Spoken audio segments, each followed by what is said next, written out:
Hello बच्चों, स्वागत है आप सभी का हमारे इस चैनल पर।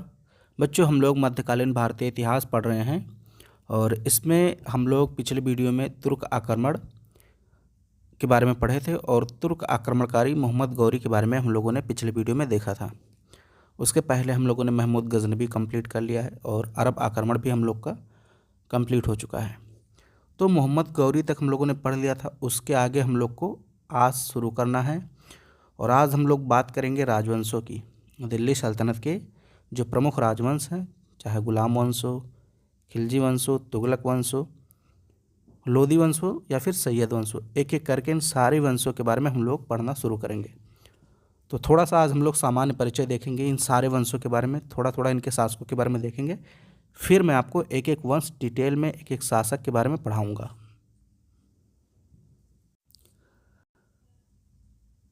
सामान्य परिचय। 1206 ईस्वी से दिल्ली सल्तनत की शुरुआत होती है और 1526 ईस्वी तक कुल 5 राजवंशों ने 320 वर्षों तक शासन किया था। कितने राजवंश? टोटल 5 राजवंश। गुलाम वंश, जिसको हम लोग मामलुक वंश भी कहते हैं, तो पहला गुलाम वंश हो गया, दूसरा खिलजी वंश, तीसरा तुगलक वंश, चौथा सैयद वंश और पांचवा लोदी वंश। इन सभी ने मिलकर कुल 320 वर्षों तक शासन किया और सर्वाधिक समय तक शासन करने वाला जो वंश था वो था तुगलक वंश। 94 वर्षों तक शासन किया। तुगलक वंश ने 94 वर्षों तक शासन किया और ये सबसे ज़्यादा समय तक शासन किया था। अगर कोई पूछे सबसे कम समय तक शासन करने वाला कौन सा वंश था, तो खिलजी वंश था, जिसने मात्र 30 वर्ष तक शासन किया।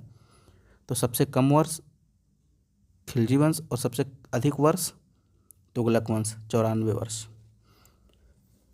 अब अगर कोई ये पूछ ले कि सर्वाधिक समय तक शासन करने वाला सुल्तान कौन सा था, यानी शासक कौन था, पार्टिकुलर वंश की बात नहीं हो रही, यहाँ पे शासक की बात हो रही है, तो बहलोल लोदी था। ये लोदी वंश का एक शासक था। इसी ने लोदी वंश की स्थापना की थी और इसने 38 वर्ष तक शासन किया, जो सर्वाधिक है। सबसे लंबे समय तक शासन करने का रिकॉर्ड बनाया था बहलोल लोदी। और दूसरा था फिरोज शाह तुगलक, जो 37 वर्षों तक शासन करता है। कई बार यह भी पूछा गया है कि सल्तनत में सबसे बड़ा साम्राज्य किसने स्थापित किया था, तो मोहम्मद बिन तुगलक का नाम आएगा।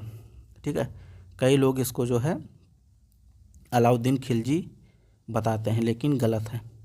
अलाउद्दीन खिलजी से भी बड़ा साम्राज्य स्थापित किया था मोहम्मद बिन तुगलक ने, और इसका साम्राज्य 23 भागों में बटा था, यानी इसमें 23 प्रांत थे। नासिरुद्दीन खुसरो शाह, गयासुद्दीन तुगलक, फिरोज शाह तुगलक और सिकंदर लोदी, ये ऐसे सुल्तान थे जिनकी माताएं हिंदू थी। तो ये भी कई बार पूछा गया है कि निम्न में से कौन सा सुल्तान हिंदू माँ की संतान है, कौन सा सुल्तान हिंदू माँ की संतान है। तो इतने जो सुल्तान थे दिल्ली सल्तनत के, नासिरुद्दीन खुसरो शाह, गयासुद्दीन तुगलक, फिरोज शाह तुगलक, सिकंदर लोदी, इन सब की जो माँ थी वो हिंदू थी। फिर दिल्ली सल्तनत का अंतिम तुर्की सुल्तान नासिरुद्दीन महमूद था, जो कि तुगलक वंश का भी अंतिम सुल्तान था। तो ये जो है नासिरुद्दीन महमूद 1398 ईस्वी में, इसके समय कहा जाता है तैमूर का आक्रमण होता है और खूब तबाही मचाता है, जो हम लोग आगे पढ़ेंगे। अब यहाँ पे हम थोड़ा थोड़ा सभी शासकों के बारे में देख लेते हैं, एक खाका बना लेते हैं, प्रारूप बना लेते हैं, फिर हम लोग एक एक शासक के बारे में डिटेल में पढ़ेंगे। तो गुलाम वंश की बात करें तो इसका शासनकाल 1206 से 1290 तक रहता है। 1206 से 1290 तक कुल 84 वर्षों तक गुलाम वंश शासन करता है। इसी को दास वंश, इसी को मामलुक वंश भी कहते हैं। सबसे पहला जो शासक रहता है वो रहता है कुतुबुद्दीन ऐबक। 1206 से 1210 ईस्वी तक यह शासन करता है और यही गुलाम वंश की स्थापना करता है। ये मोहम्मद गौरी का गुलाम था। इसके बाद आराम शाह शासक बनता है। 1210 से 1211 तक लगभग 8 महीने शासन करता है। फिर बनता है शासक इल्तुतमिश और ये 1211 से 1236 ईस्वी तक शासन करता है। अब इल्तुतमिश की जब मृत्यु होती है तो कहा जाता है मृत्यु से पहले इल्तुतमिश ने अपनी एक बेटी रजिया सुल्तान को शासक बनाया था, यानी नियुक्त किया था। इल्तुतमिश ने उत्तराधिकारी किसे नियुक्त किया था? रजिया सुल्तान को, जो कि इसकी बेटी थी। क्योंकि इल्तुतमिश के जितने भी पुत्र थे वो सब अयोग्य थे, तो इल्तुतमिश ने अपनी पुत्री रजिया को सुल्तान यानी कि शासक के पद पर नियुक्त किया था उत्तराधिकारी के तौर पर। लेकिन जब इल्तुतमिश की मृत्यु हुई तो अमीरों ने इसके एक छोटे से पुत्र रुकनुद्दीन फिरोज शाह को शासक बना दिया, सुल्तान बना दिया, और 3-4 महीने ये भी शासन करता है। फिर इसको हटा करके रजिया सुल्तान शासक बनती है। यहाँ की जो यहाँ पे आप देखिए तो रजिया सुल्तान नहीं दिया है, लेकिन यहाँ पे लिख लीजिए आप, रुकनुद्दीन फिरोज़ के बाद रजिया सुल्तान शासक बनती है, जो 1236 से 40 तक रहती है, 4 वर्षों तक। फिर बहराम शाह बनता है। बहराम शाह जो रहता है 40 से 42 तक रहता है, यहाँ गलत दिया है, 40 से 42 तक। तो रजिया सुल्तान रहती है 36 से 40 और 40 से 42 बहराम शाह। फिर आता है अलाउद्दीन आलम शाह, 42 से 46 तक रहता है। फिर नासिरुद्दीन महमूद आता है, ये 1246 से 1265 तक रहता है। फिर बलबन आता है और ये 1266 से 1287 तक रहता है। फिर कैकुबाद आता है 87 से 90 तक, और लास्ट में आता है क्यूमर्स। क्यूमर्स जो होता है ये 1290 ईस्वी में कुछ महीनों तक शासन करता है। इसके बाद गुलाम वंश समाप्त हो जाता है और खिलजी वंश आ जाता है। खिलजी वंश का शासनकाल 1290 से 1320 तक था। टोटल 30 वर्षों तक शासन करते हैं इस वंश के शासक, और सबसे कम समय तक शासन करते हैं। पहले शासक की बात करें तो जलालुद्दीन खिलजी था, जो 1290 से 96 ईस्वी तक शासन करता है। फिर इब्राहिम रुकनुद्दीन आता है, ये कुछ महीने शासन करता है 1296 ईस्वी में। जलालुद्दीन खिलजी का एक बेटा था। फिर जलालुद्दीन खिलजी का एक भतीजा आता है अलाउद्दीन खिलजी, ये 1296 से 1316 ईस्वी तक शासन करता है। अलाउद्दीन खिलजी की मृत्यु के बाद 3 कमज़ोर शासक आते हैं। शिहाबुद्दीन उमर कुछ महीने शासन करता है। मुबारक शाह, इसको मुबारक शाह खिलजी कहते हैं, ये 1316 से 1320 तक शासन करता है। फिर नसरुद्दीन खुसरो शाह आता है और ये भी कुछ महीने 1320 ईस्वी में शासन करता है। इसके बाद खिलजी वंश समाप्त हो जाता है और तुगलक वंश आता है।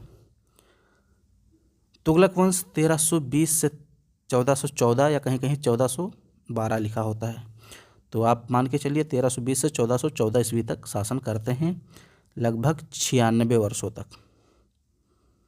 96 वर्षों तक, या आप कह सकते हैं 94 वर्षों तक। ठीक है, 94 वर्ष।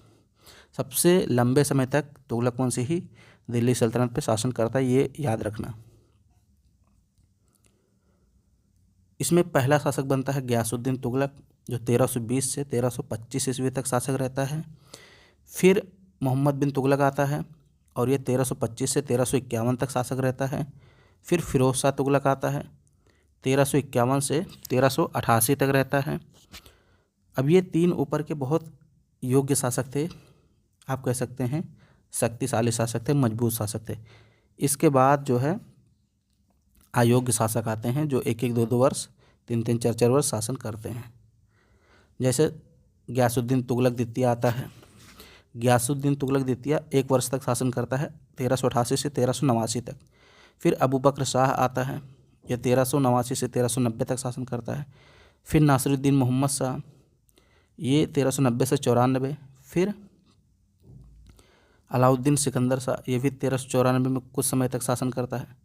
और अंतिम शासक होता है नासिरुद्दीन महमूद, 1394 से 1412 ईस्वी तक शासन करता है। और नासिरुद्दीन महमूद शाह के समय ही कहा जाता है 1398 में तैमूर का आक्रमण होता है। तो तुगलक वंश समाप्त होता है और आता है सैयद वंश, 1414 से लेकर 1451 तक। यहाँ 50 लिखा है लेकिन आप 51 मानिए। तो इसमें सबसे पहला शासक बनता है खिज्र खान, 1414 से लेकर 1421 तक। फिर दूसरा मुबारक शाह, 1421 से 1434 तक। फिर मोहम्मद शाह 1434 से 1445 तक। फिर अंतिम शासक सैयद वंश का आलम शाह बनता है 1445 से लेकर 1451 ईस्वी तक। अब ये सैयद वंश भी समाप्त होता है और आ जाता है लोधी वंश 1451 से लेकर 1526 ईस्वी तक। पहला शासक बहलोल लोधी जो 1451 से 1489 तक। दूसरा शासक सिकंदर लोधी जो 1489 से 1517 तक। और तीसरा शासक इब्राहिम लोधी जो 1517 से 1526 तक। तो 1526 आते आते दिल्ली सल्तनत का अंत हो जाता है, क्योंकि आपको मैंने पढ़ाया है मुगल वंश 1526 में मुगल वंश की स्थापना होती है, यानी कि 1526 में जो इब्राहिम लोधी है, ये देखिए इब्राहिम लोधी है, इसी को बाबर पराजित कर देता है पानीपत के प्रथम युद्ध में और दिल्ली सल्तनत की स्थापना करता है। दिल्ली सल्तनत का अंतिम सुल्तान इब्राहिम लोधी था, जो कि लोधी वंश का भी अंतिम सुल्तान था। 1206 से 1526 तक दिल्ली सल्तनत पर जिन राजवंशों ने शासन किया उनके लिए दिल्ली सल्तनत शब्द का प्रयोग किया जाता है। इस कालावधि में कुल 5 राजवंशों ने शासन किया। अब हम सबसे पहले बात करते हैं गुलाम वंश की, या जिसको आप मामलूक वंश कहते हैं। ठीक है, तो गुलाम वंश की बात करते हैं सर्वप्रथम,